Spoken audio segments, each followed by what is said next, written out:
Thank you so much for listening to this episode of Earrings Off.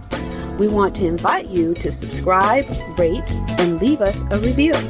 You can find us on Facebook at Earrings Off Podcast and on Instagram at The Earrings Off Podcast. Welcome to Earrings Off. I'm Lou. And I'm Teresa. Let's get started. Okay, Teresa, today we're going to have a guest with us, and we're going to talk about parenting.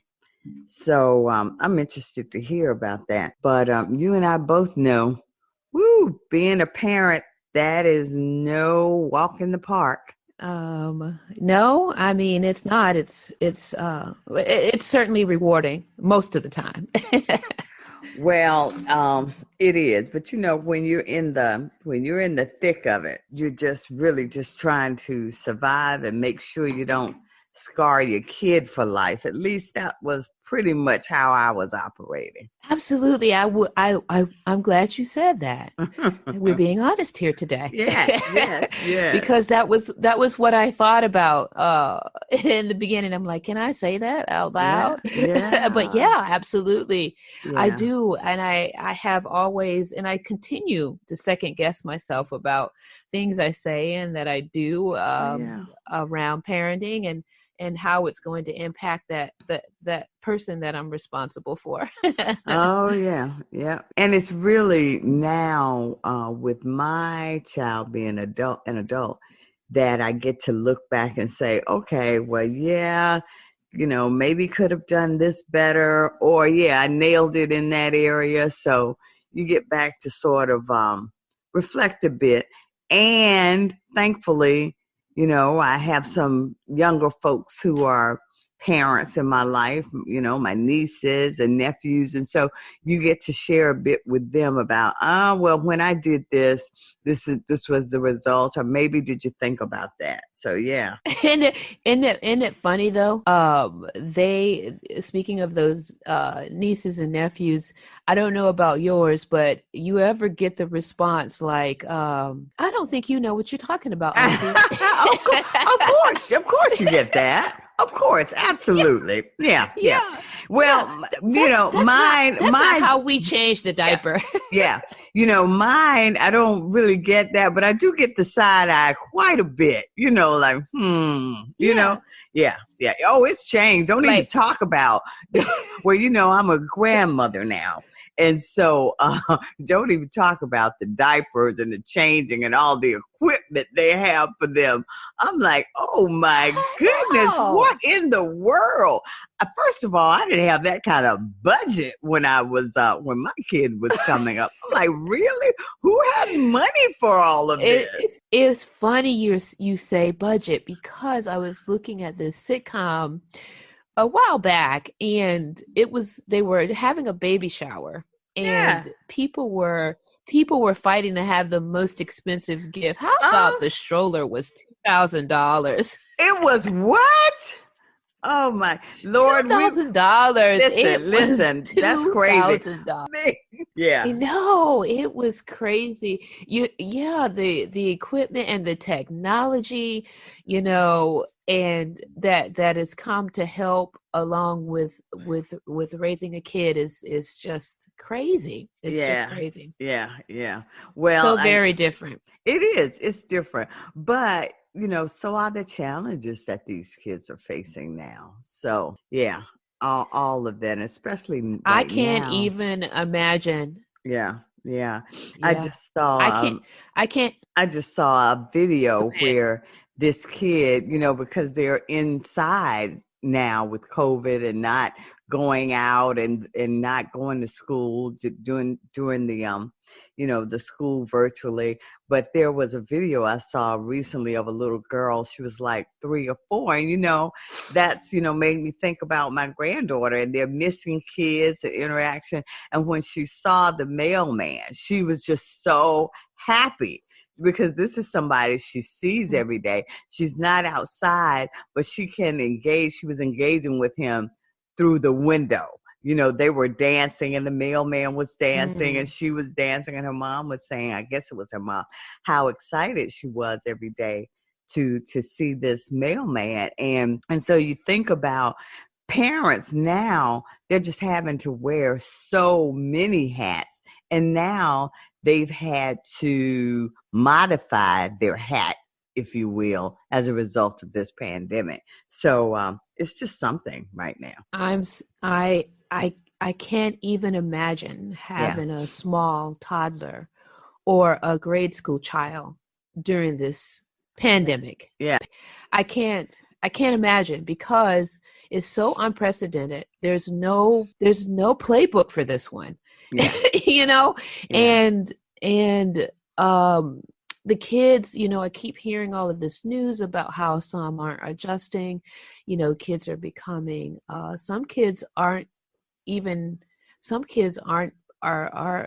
depressed. Yeah. They're not able to cope and they're not able to adopt to this online learning. It's a bit of a struggle. And can you imagine having to go through all that you mentioned about the different hats and doing it alone? Right. I know. I was as a single parent. Yeah. And I tell you, people are doing it alone, and they are nailing it. I mean, they're doing a beautiful job. And so kudos to them. And of course, that's our discussion today with Natalie. We're going to talk about being a single parent. So we're excited that you're joining us, and we encourage you all to listen in. So we have with us today Natalie Marshall. Natalie is a single parent, and sometimes we can take those for granted because there are a lot of single parents, but each story is unique, and we are excited that Natalie is joining us today because we want to hear from her what that looks like for Natalie. And we hope in our discussion that you'll get a clear picture and maybe some tips if you're a single parent, and maybe just some support. So we look forward to today's discussion. Thanks, Natalie, for joining us. Thank you, Lou, and thank you, Teresa, for having me. I'm excited. Okay, we're excited as well. Natalie, tell us how many children you have, maybe their ages, boys, girls. Share a little bit with our audience about that. I have 2 children. Both of them are in the teenage years right now. I have a daughter who's 16. And I have a son who is 14, and he'll be 15 next month. So they're 20 months apart, so pretty close. Natalie, you've got 2 teenagers. I have one, and that was about the time when he started going in this room and stopped talking to me. So I tell you, hats off to you. Hats off to you on that one. Yeah. Like I said, they still want to be around me, so I feel pretty lucky. Yeah, well, you should. You should in that, because my situation was similar to Lou's, and I have a teenage daughter and a stepdaughter that's a bit older, but the stepdaughter was much easier. When my teenage daughter turned 16, it was like, who are you? And what'd you do with my sweet baby girl? Yes. So share with us some of the most challenging times being a single mom. Well, I think the most challenging part of being a single parent is being the one-man show. And, as much as moms in general, I don't care if you have a husband, at home, or plenty of support, all moms wear many hats, that you're the chef, you're the chauffeur, plenty of things that you do for your kids. But when you're the single parent, you have to be the mom and the dad and then all of the above. Yeah. So that's what I feel like my challenge is. Yeah. Yeah. Mm-hmm. Yeah.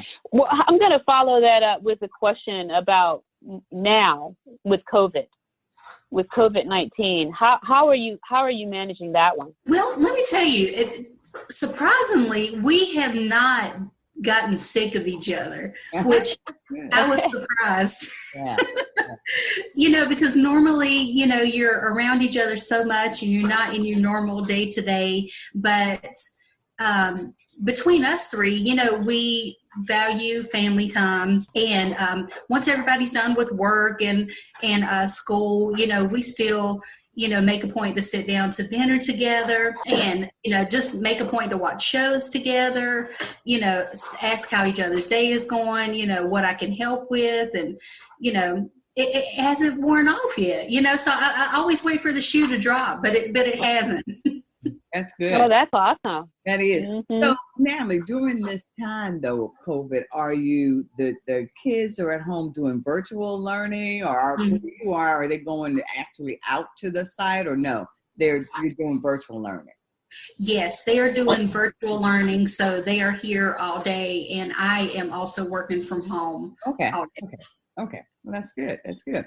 So, now, Natalie, so how long have you been a single parent? Has it been for the entirety of their lives, or? It hasn't been the entirety of their lives, but they were young when I became a single parent. So it's been about 11 years. Oh, okay. Okay. So you're an old hand at this, is what you're saying. I think so.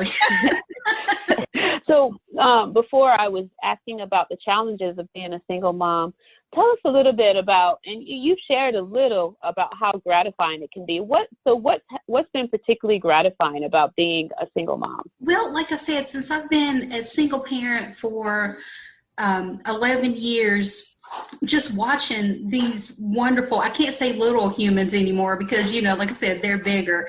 Just watching these wonderful humans grow up to be kind and respectful, you know, and just seeing that every day just warms my heart. I'm overwhelmed.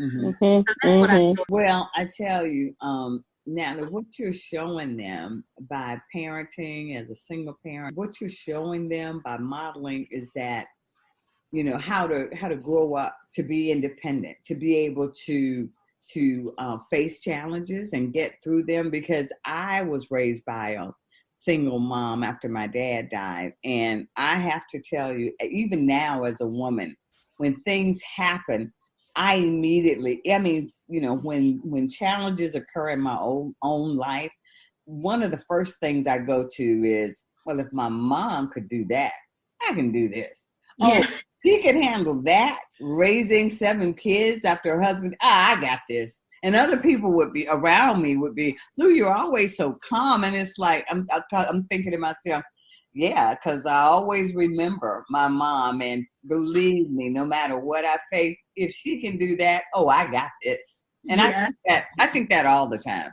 I think that's so true. Yeah. One of my girlfriends always says that I don't have a husband right now, even though I don't look that much, but she says I don't have a husband because I'm so self-sufficient. Mm-hmm. And I do things on my own to the point where I don't need a husband. She was like, but you have to want a husband. I'm like, okay, Yeah. we'll worry about that later. Yeah. But I'm telling you, I think that it is such a wonderful thing for kids to see.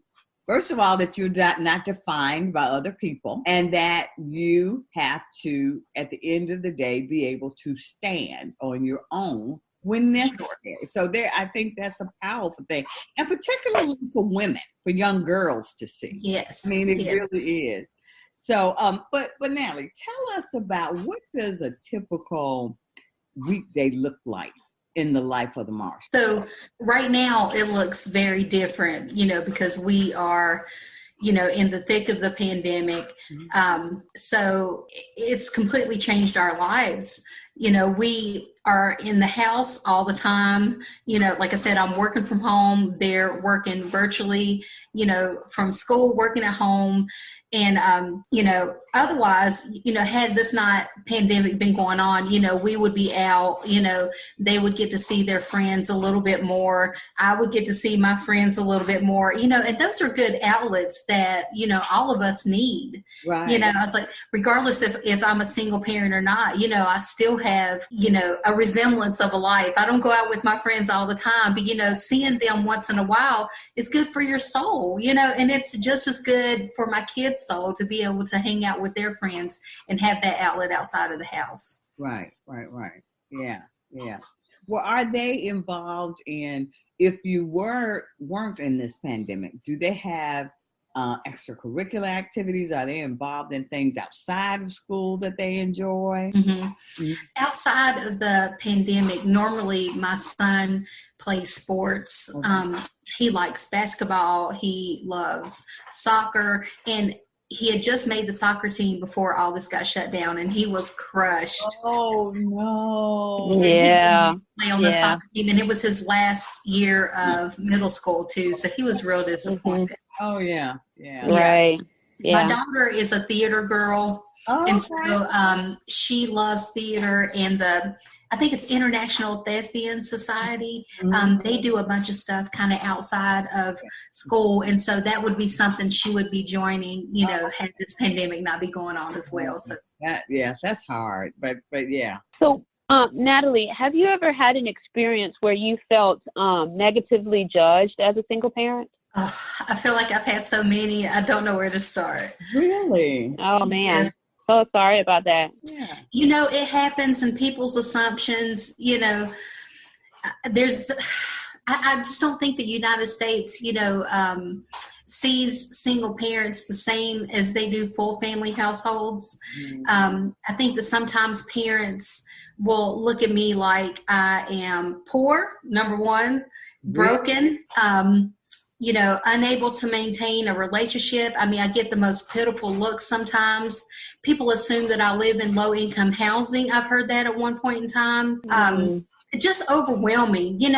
When you know nothing about me or my family, it's really hurtful, to hear things like that. Because they were like, how do you stand it? Because I have two little dogs. I have 2 terriers. And it was like, this lady, I remember she told me, she said, how do you live in a small apartment with 2 kids and 2 dogs? I don't live in an apartment. I have a home. Wow. You made that assumption.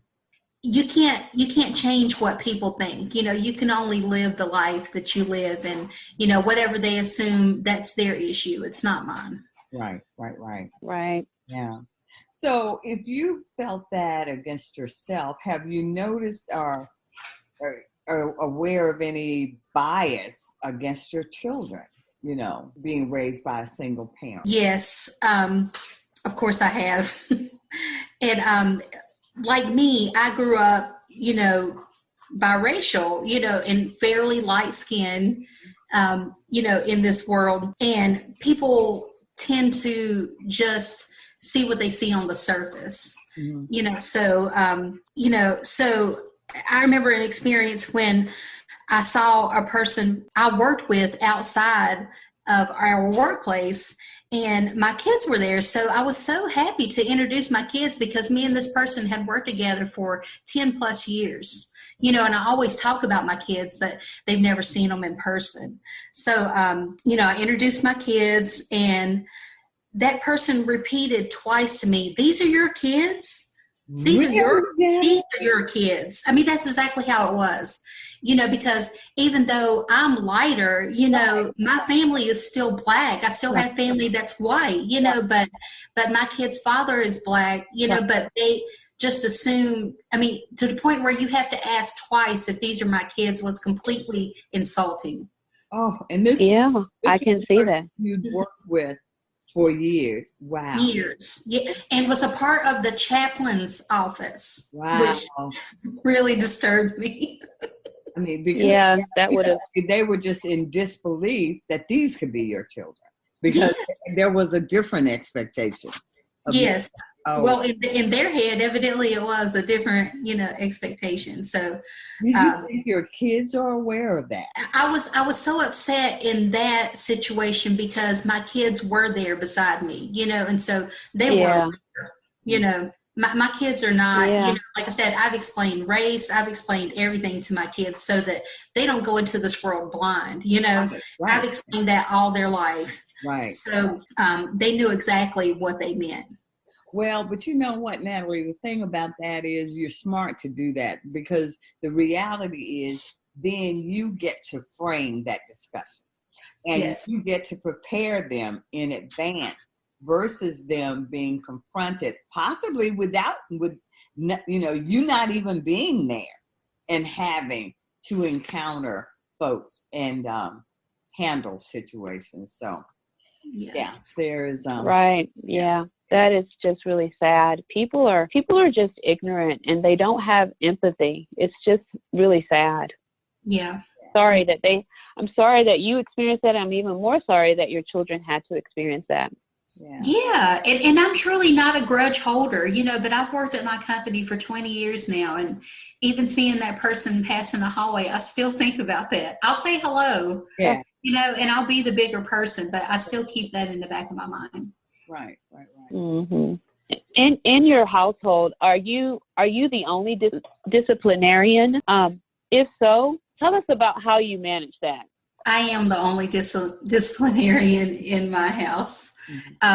Luckily, I do have a village where I have, my mom, my sister, my ex-brother-in-law. They're there, for support when they're hanging out with them. They know that the values that I have and what I expect of my kids. And so they do carry that out if I'm not around. But at home, I'm lucky that I don't have to throw the hard discipline hammer down that often. Mm-hmm. And our communication is good. And I think that you have to set the tone for what's allowed in your family. Right. And I think that those foundations have to be set when kids are younger. It's like you can't wait till they're teenagers and be like, oh my God, what's wrong? They're not communicating. Well, have we been communicating all along? Right. So if we've been communicating all along, I expect that to carry on, Right. Yeah. That's and that's a good point. And when you were talking, you made me think about our earlier discussion about the teenagers, and you learn as you parent. And when I shared at the beginning, I hope people get some tips or just some encouragement or say something to maybe think about. I recently. When I visited my son, he has his family, a wife and a daughter, and they had an extra TV, and they were saying, well, we might just put it in, the child's room when she gets older. I said, well, and that's fine. That's your decision. But I said, what I remember is, my son asking for a TV and me putting it in there. And then because I was just so overwhelmed with work and stuff, when he would, just stay in the room, I saw that break versus, no, this is actually breaking down communication and time with the family. And so you start thinking about, okay, where did the communication, where was there a lapse, or when did I first start seeing this behavior? So you're right, Natalie, that you start paying attention when they're younger. And so hopefully then as they progress, then those lines of communications are open. And so there's less need for you to be the strict disciplinarian because everybody's sort of on the same page. They understand the rules. Right. So that's exactly right. That's an excellent. I do not let my kids have TVs in their rooms. Well, I'm telling you, and it's different for everybody, but for us and our kid, that was a mistake. And I'm okay to say that was not a smart move on my part. And so I share that now with moms. It may be okay for your kid, but this is what happened in our household. How do you balance single parenting with your other demands? You mentioned work. And that now, of course, with the pandemic, you're at home working. But how do you balance?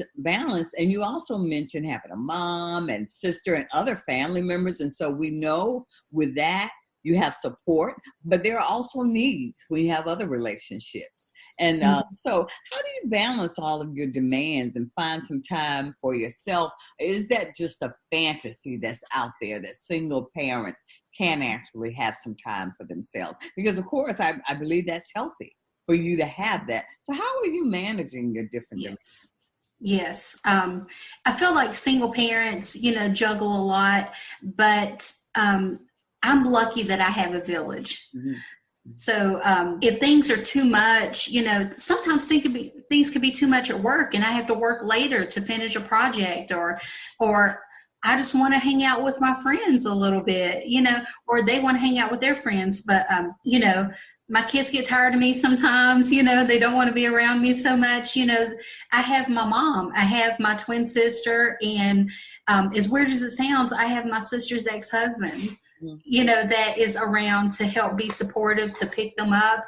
I have a best friend that's willing to take them anytime I need, so I feel like I'm completely blessed, to have what I have. Yeah. And, even though my best friend is my best friend, I still have other friends, that I can hang out with. And if I say I need her to watch the kids for a while, she'll like, no problem. You go hang out and have a good time. Yeah. And I think too, I know for us, not being from this area and moving here and being a young couple, what was really critical for us was to have those other relationships with other moms. And so we would trade off our kids. And so you didn't have to deal with the expense of babysitting. You knew your child was in the care of somebody you trusted. So that was a lifesaver for us. To be able to have, I met other moms, it could have been that I took my kid to swimming lessons and we struck up a friendship, or I met them through the schools. And so as a result of that, I too had a village that I trusted and that supported me as, I parent. And I think that's even more critical, of course, for single. So, Natalie, tell us a little bit about what inspires you. Do you have a role model? Or did you have a role model as a single parent role model? Or did you just set this course all on your own? Because it sounds to me that your family, your kids are very well balanced and behaved. And it sounds like you guys are in a rhythm that it sounds just like any other family.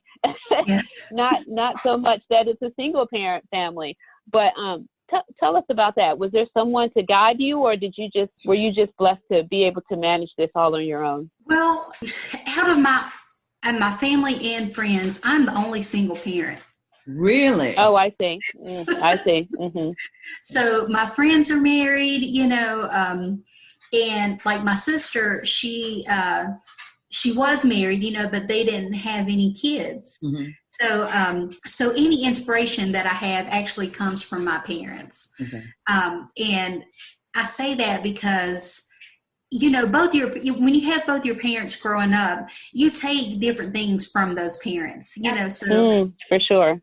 Yeah. So I take, a lot of different things from my mom and my dad and combine that into my parenting style because, your parents, you can take the good, the bad, and the ugly, and then put those together and try to determine the parent that you want to be. And I think that's what right. I've done, so they are both, an inspiration for sure. That's great. And you're right that, there should be something that you can learn from everybody. And so you even if it's something bad, unfortunately, we can have examples that say, you know what? I don't want to be that mom, or I do want to be that one. And right. So you keep your eyes open and you learn from that. So that's so true. So Natalie, then as great as your support system, your village is, and that's wonderful, but all of us have difficult days. So what do you do when you have a difficult day and you maybe feel like it's too much to manage? What pulls you through? What works for Natalie? So I do have difficult days, and everything in anyone's life is not rainbows and kittens. Yeah. So I'm a Sagittarius. Mm-hmm. And so I'm a very strong-willed person, and I'm always a truth seeker.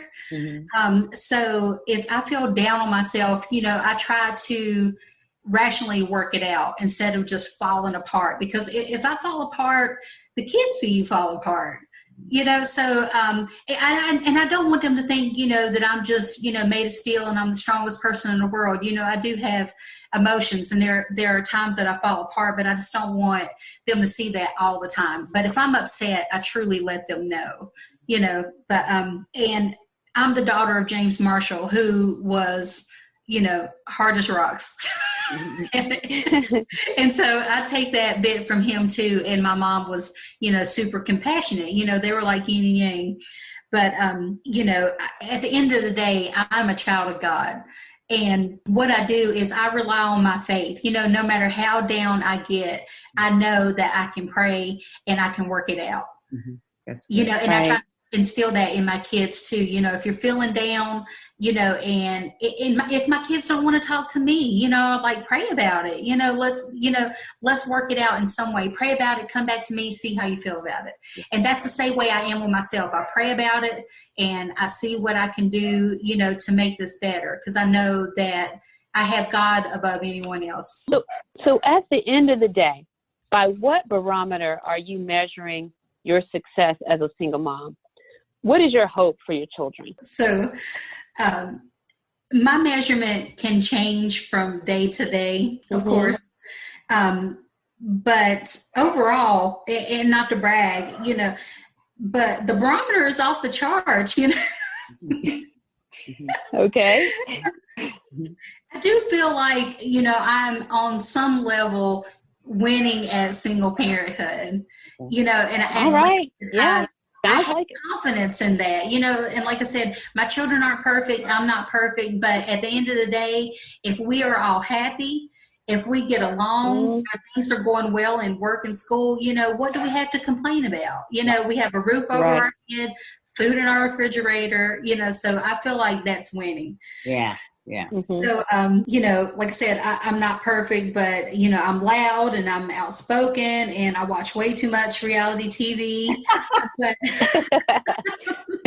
my kids are happy and we have a great open relationship. Our home is always filled with laughter and love and respect. Yeah. So the hope for my kids in the future is that they grow up to be productive members of society. And that's my main goal all the time at the end of the day for them. I want them to be good people and always look for ways to help. Well, Natalie, you are winning, and you're right. That's a wonderful way, your hope for your kids in the future. But Natalie, have you ever belonged to any type of single parent group? Have you ever talk with other single parents? Because you said in your own family or in your circle you're a bit unique, but do you connect with other single parents? I most certainly do. I am a member of a single moms group on Facebook, and it's called Millionaire Single Moms. And like it's the most supportive group. Sometimes you get people that are negative, but if I ask a question, and need support, these are people from all over the world. And if I say I'm down, I'm having this issue, what do you have advice for? I could post that. Say I posted it last night. If I look at it today, there will be over 300 responses. Wow. That's support. Wow. Yeah.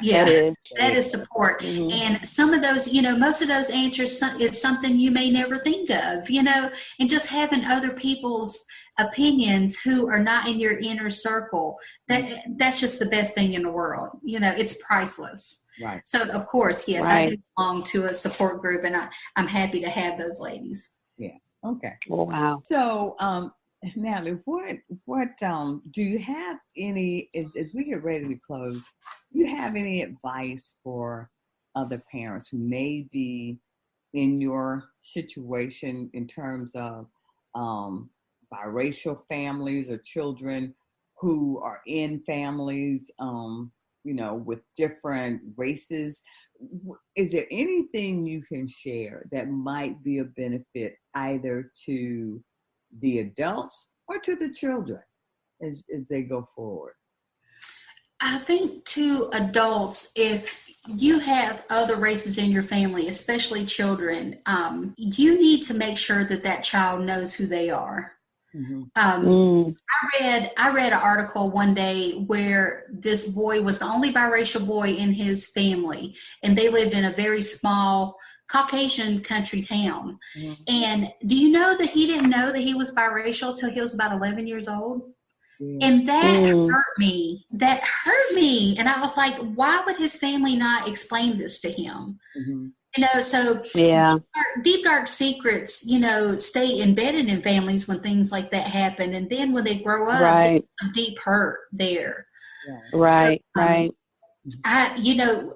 I'm, like I said, I'm an honest person, and I believe that being honest with your kids is first and foremost with anything. If you have a child that's biracial, you make sure that that child knows your family heritage as well as his other side, whether if his dad is African American, but if his dad is not around, make him aware of his African American roots, because otherwise, he needs to be a whole person. Otherwise, you're leaving something out. And I just don't believe in that. Right. Communication. There's and if you don't know how to explain it, then seek help to explain it. Yeah, solid advice. Yeah, very. You for being willing to talk with us, but is there anything else that you want to share? And I agree with you that Teresa and I both, that you are winning at this parent thing, and that's always, sometimes we hear different accounts of how people are struggling and not winning, but it is good to know that people are facing challenges or facing differences with the right approach, and that being the welfare of the children, to keep them foremost in your parenting, in your decision making, in your actions. And with that, it encourages other people to be open to difference. So that we all can live and do well, and like you said, be productive members of society, whatever we bring. Right. Yes. So just in closing, again, thank you. But is there anything else you want to share with listeners from Earrings Off today? I still want to emphasize, like I said, just being honest with your kids, no matter what age. Be honest about things that they see, things that they might hear from school. If they bring questions to you, just be open to answering those questions, however age appropriate it is. And, if some people aren't as lucky as me that has a village, and if you don't have a village, like I said, go online and search for groups, or attend therapy. I mean, do something to be the best person that you can be for yourself and your children, because us being parents and us being moms, like I feel like I'm a mom first, regardless. So if I feel like I need help, I'm going to go get that. If that doesn't come from my family, I'm going to seek it on Facebook support groups or support groups online, or go to therapy. And there's no shame in that. There's no shame in a single parent saying that they need help. All right. Well, Natalie, that's all we have for you today. Thank you so much for joining us and being willing to let us hear a bit about the Marshall life. And we wish you and your kids all the very best. Thank you so much for having me. Thank you. Take good care.